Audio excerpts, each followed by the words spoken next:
You're listening to Midlife State of Mind podcast, hosted by Erin, a midlife gal who dishes on all the challenges and opportunities that come with this middle section of your life. Each episode, you'll find yourself going between laughter and tears as she covers all the topics you need to know about midlife.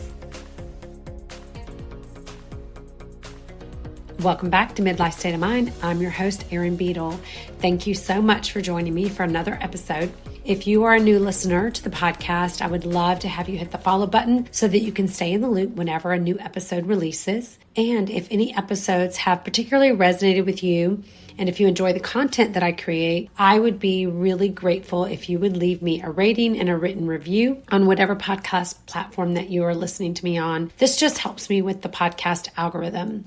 And lastly, if you are interested in some additional ways that you can support the podcast, I'd love to have you take a look at the show notes to see some of my favorite things. The products that are linked are all ones that I use and I love and I would recommend to any of my best girlfriends, which definitely includes you all. And if you choose to purchase any of the products with my links, the podcast will earn a small commission, which just helps to offset some of the expenses of producing it.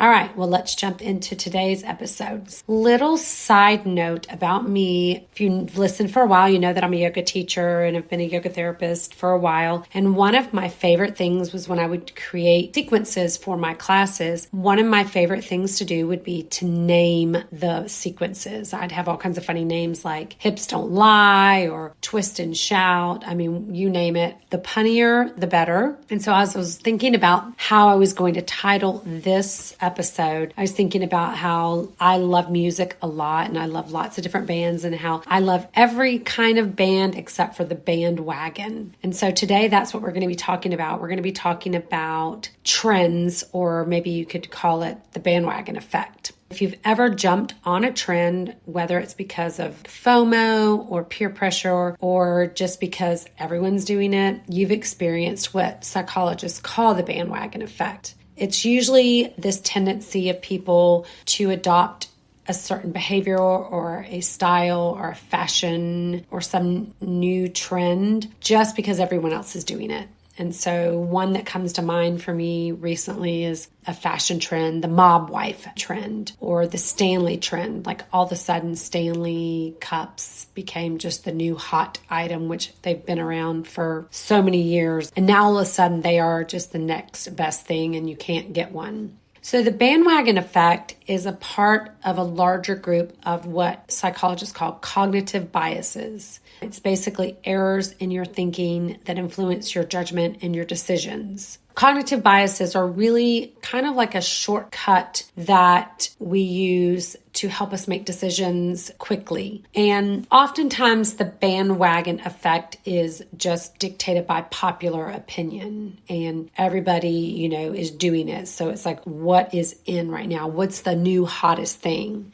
And so not all of the bandwagon effect is a negative thing. I have to say that I personally, if there's something that's in or trendy, I usually run the other way just because I've always kind of hated being like everyone else. And so I rarely am ever trendy, if you will. Like if something's trendy, it's usually a no for me. And I'm not saying that it makes me any better than anyone else to be that way. It's just that something that I've never liked to be. I've always kind of swam against the norm and gone against what was normal. And one of the things that's how I think in midlife, especially, that we are able to decide for ourselves, not based on trends or what's popular or the bandwagon effect of what is right for us. So for instance, right now, barrel jeans are in and they look terrible on me. So I don't wear them, even though they may be trendy. Also, like expensive purses. I have my little Amazon purse that I bought that was like $18 and I've been carrying it for a couple of years. There's a lot of reasons that this bandwagon effect that it occurs. And psychologists say that a lot of it is the pressure and the norms that we see in society and that we feel like it's kind of like that FOMO, like, well, maybe everybody else knows something that I don't know. And And so then not doing that thing is very difficult because you do stand out. And for a lot of us, especially in our younger years, I think we want to fit in. We don't want to stand out. We don't want to be different. I've always told my kids that being weird is a superpower because I had one child that was really mainstream, jock, popular. My other two were a little bit different, not ever in the in crowd, kind of more in the nerdy crowd. But I always try to tell them that being weird is a superpower. I just find a lot of personal value in doing what is best for me, whether it is what is the popular thing to do.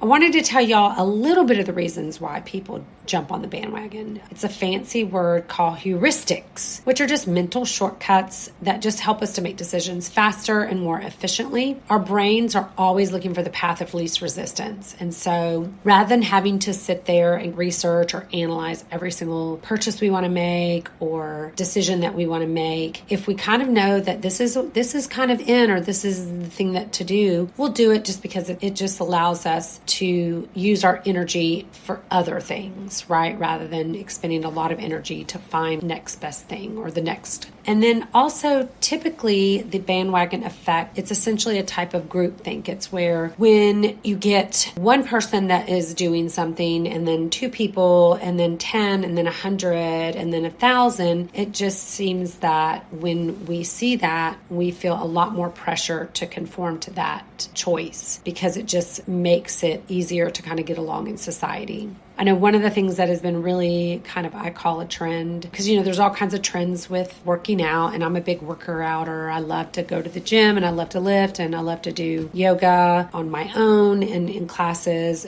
But pickleball has become the next big thing and years ago it was kickball. Everywhere you went, everybody was playing kickball. So it's just always something new. I don't know who thinks up all these things or how they become trends or bandwagon effects, but someone does it and then everybody else seems to fall in line. And another reason is that we want to be included. That is part of our human nature, is we want to be connected to others. And so when we want to go along and be a part of a group, if we join in on the trend, it allows us access to certain groups and it leads us to be accepted because we are doing what everyone else is doing. And then we want to be right? We want to be on the winning side. We want to be a part of kind of seen as like cool or acceptable or whatever you want to call it.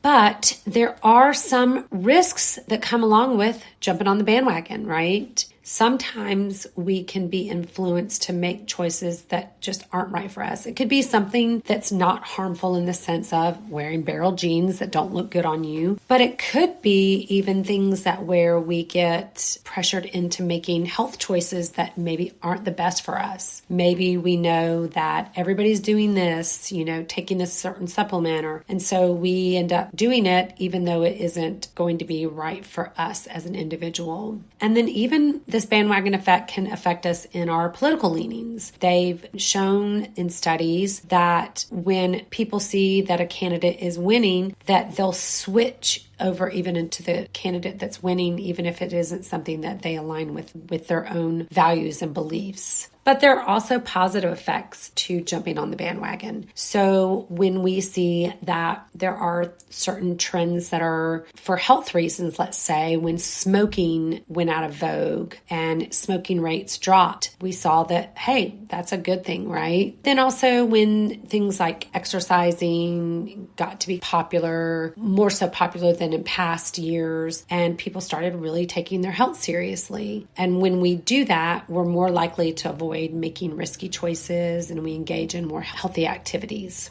So one of the things that you want to be careful about when trends come along and when there's this bandwagon that everybody's going by on and you're like, well, let me just jump on the bandwagon. Oftentimes bandwagons offer you simple solutions for complex problems and you have to really be careful about that. So for instance, the Mounjaro or the Ozempic, everybody's like, oh, this is so great. And then they started seeing all of these ill side effects, right? Pancreatitis, thyroid issues, people's stomachs weren't working.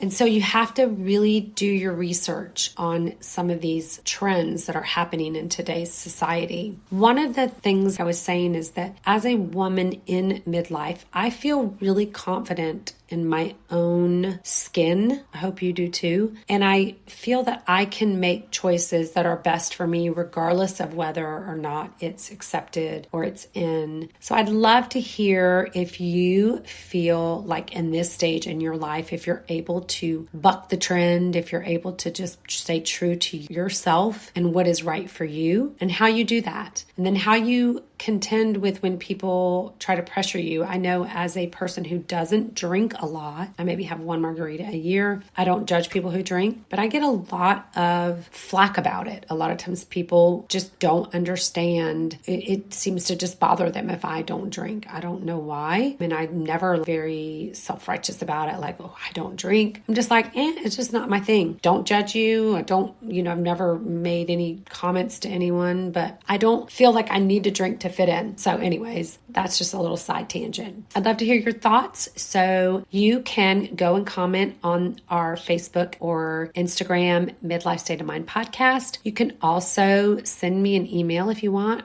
at midlifestateofmindpodcast@gmail.com. I know it's a mouthful. Or even go to my website, midlifestateofmindpodcast.com. Let me know what you think. I'd love to hear what your thoughts are on trends and jumping on that bandwagon. Thanks for tuning in today. I'll be back next week with another episode. Bye. This has been an E Squared production.